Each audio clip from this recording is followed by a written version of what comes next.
He know mine too. But listen to this right here. The principles of the way a person live expresses the heart. Did you get what I just said? The principles of how a person lives expresses the heart. Dear feet, calm down. The principles of how a person lives expresses what's in the heart. You better catch it now.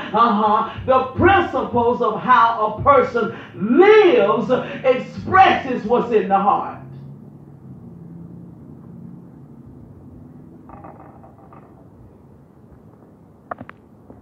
Verse 58, he says, this is that bread which came down from heaven, not as your fathers did eat manna. He's trying to tell y'all, it's good to have legacy, but you better make sure what you're following after is going to be eternal. He says, and they are what? What did he say about them? Dead. He that eateth of this bread shall what? Gonna live forever. Verse 59.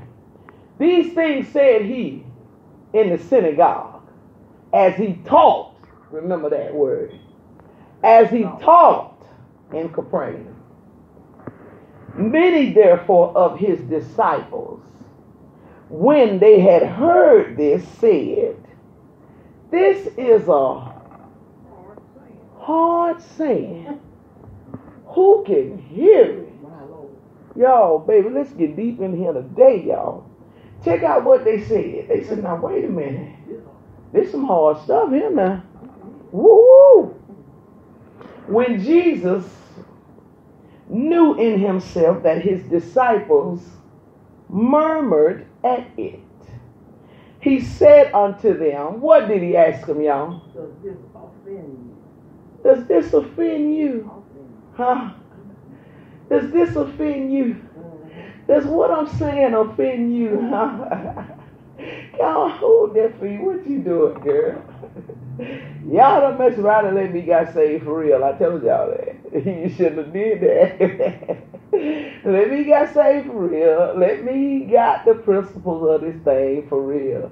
Jesus hear them murmuring now. He hears them. They talking. He hear them murmuring. And so he comes back and says, does this offend you? Does this offend you? Does this cut off communication with us and in our relationship? Huh? Because you cannot take what I'm saying? Because you don't like what I'm saying? Is this going to cause you to disconnect from me? That's what he was asking them. Is this going to shut us down? Is this going to stop us? Is it? Is this going to create a problem for us? Is this going to put a barrier in between us? Because of the things that I just said to you? Because I just told you that you cannot be with me if you cannot eat my flesh and drink my blood. So is that posing an issue for you? So now are you offended? Notice he uses a powerful word. He uses the word offend. Offend means to offend. It's going to cut off communication and end the relationship. Well, let's see what happens there. He says, does this offend you? Goes down to verse 62 and says, what? And if you shall see the Son of Man ascend up to where he was before, it is the Spirit that quickened the flesh, profited nothing. The words that I speak unto you, they are spirit and they are life. He says, look, he's telling them, he says, listen, y'all got the principle all messed up. See, you're trying to discern this from a natural state when it's actually the Spirit that's talking to you. It's at a higher level than where your understanding is. So therefore, you need to kick into a whole nother realm in order to be able to catch what I'm saying to you. Don't you sit there. See, your flesh is going to be offended by the words that are spoken because it is going to be contrary to what the flesh wants to do. So anytime, that's the reason why it does not bother me at all when people get offended at something that I preach or something that I say. When I tell y'all it doesn't bother me at all, I'm telling you the 100% truth. The reason it doesn't is because I understand that that's just a flesh trying to kick back at me. See, that means that I done hit something that they doing or something that they involved in, and now they kicking and whining because they don't want to release that thing or don't want to let that thing go. And that was the situation with Jesus. Jesus was about to turn their lives upside down. He was about to turn their lives inside out, about to take them from a low place to a high place, about to take them from a cold place to a hot place, about to take them from a have not to having everything. And so therefore they were used to what they were doing. So then therefore they could not understand what he was saying. And so he said to them, does this offend you? Is there a problem, Houston? Is there a problem? It don't bother me. I'm serious. It don't bother me when people get offended. I already know what time it is. It's some sin somewhere. It's some sin somewhere. Don't bother me. Y'all mess around and let me get in the book. See, if you'd have called me an ignorant preacher, ignorant pastor, it might could have bothered me. I probably would have been somewhere crying. Oh, I can't preach like that no more. Because I done offended the people. You know what I'm saying? Oh, I don't want them to get mad. If they get mad, they gonna quit giving. No. No, y'all. No, y'all. No. See, you offended? Verse 64. It says, but there are some of you that believe not. Y'all better catch that. Y'all heard what Jesus said? See, he said everybody around ain't around for the same reason. You better get it now. Some of you don't believe not. And see, and when you don't believe in your leader, you quickly to get offended. You hear what I'm telling you? You see, you let folks try to trick you and make you think it's an occult. But you better understand what an occult really is, and the jokers that be running their mouth using the word occult don't know what it is. Because it's an occult when you is somebody's covenant and ain't got no business in it. That's an occult. So be careful. What? Pay attention now. See, it's a difference in somebody protecting you and somebody lording over you or controlling you. Two different things. There is such a freedom and a liberty that you all have. I don't police you. In a cult, you police. You policed. I couldn't even much display the mannerism of an occult to y'all. And I'll tell you why. It ain't my nature. It's not my nature to police you. I got too much stuff in my own business to be policing folk. That's the reason why I know that I'm called to mature people, and mature people are called to me, because I don't have the time to babysit.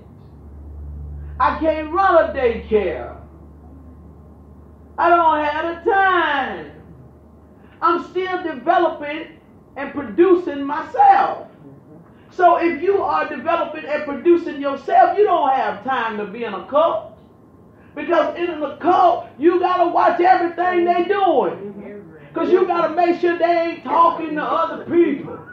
Letting other people get in their ears and all that old crazy stuff. No, I much rather have mature people that know when somebody say something to you, your head turns. You know, I like this. If you don't get out my face. See, when you mature, you know how to fan that away from you. You know how to get that back from you, man. You know how to put that in the garbage can. And man, that's trash. I ain't taking that with me. I'm not fixing to let that penetrate me. Okay. I'm not finna let that get in my spirit. When you are mature, you know how to throw that in the trash. But in an occult, they got to watch everything you doing. They got to know everything that there is about you. Now, there is a level of respect that you give when you are under a house. You come under a submission. You don't just not be here and don't let me know. Because I give an account for you, see. I just showed y'all in the text the man covenant who he cut it with Trio. I got to know what's going on. So when I report to the master, I need to be able to tell him what that one right there was that word. Amen. That one right there was sick. I need to be able to give an account of what's going on. So then you got to have respect to know to do that. They demand respect even in the natural world. Ain't none of y'all laid off no jobs and they call them people. They got what they call a no call, no show. And you out the door. But the thing of it is, even if you are deciding to quit a place or leave a place, you still should have enough integrity about yourself to let them know. All right. You still should have. See, that non-integral stuff. That's the kind of stuff right there. Non-integral stuff is what will cause a person to have to babysit you all the time because you don't operate in integrity when it should make you feel bad about yourself because you should look at yourself and say, dang, I ain't growing. So you should feel convicted because anytime you grow, you feel better about yourself. You feel so much better about yourself. When you come in the door, let's take Vicky for example. When you come in the door and you scared of talking in front of people, you barely even speak loud in front of people, but now you get a mic in front of people and you'll pray in front of people and all. See, that's growth. And so then it makes you be proud of yourself. But if you can be somewhere for years and still doing the same stuff, man, I'll kick this desk over here. If you still doing the same stuff, you still ain't got no integrity. You still ain't walking in no level of character. Something's wrong. Something's wrong. And you have to watch them type of people because them people right there will be the ones that will be easily offended. They'll be the ones that will quickly backstab you. Quickly be the Judas in the bunch. No integrity and no character about themselves. I don't have an occult. I ain't got time to babysit y'all. My week already planned for next week. I gotta go get my hair dyed and go to the door. I gotta make a Sam's run. Let's do it. I gotta go to Tate's. I gotta go to CNN, HD. I got all kind of stuff. I gotta do a wedding Saturday. Don't even know if the truck gonna run Saturday because I gotta do a wedding. I gotta go to the rehearsal Thursday night, and that's over in Dothan because the wedding I'm doing is in Dothan. I gotta get myself together to see what I'm gonna wear for the wedding. I ain't even toned down to see about none of that. I got a full week. So I ain't got time to babysit folk. That's what you do in a cult. So if you hear any ignorant folks saying anything about Trim concerning it being in a cult, you go on and break that down and help them ignorant souls because they're ignorant. Tell them the pastor called them ignorant and to dial my number and see me. Send me an inbox if they ain't got my number. I like to deal with stupid talk. So you can leave real little like you came.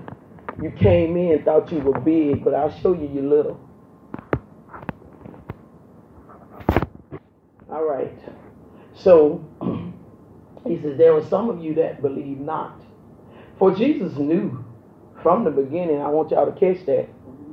Jesus knew from the beginning who they were and that they believed not and who should betray him. He knew. He knew from the beginning. He knew. And I can tell you this right here, as a pastor, I've been doing this now for 6 years, and I am growing and I am developing in things. And I'm still learning certain things, but I can tell you this right now. I guarantee you I can smell the nature of it now. because I've had to deal with it. See, it just takes having to deal with a situation, and then it'll show you. You'll be able to recognize it when it happens again. See, I know what it feels like. See, I've had some hard things to happen to me. Some hard things, but yet I still rise. You understand? I can remember the first marriage that I did. Shoot, they called me about 2 weeks later ready to get a divorce. And the enemy was like, don't do no more wedding.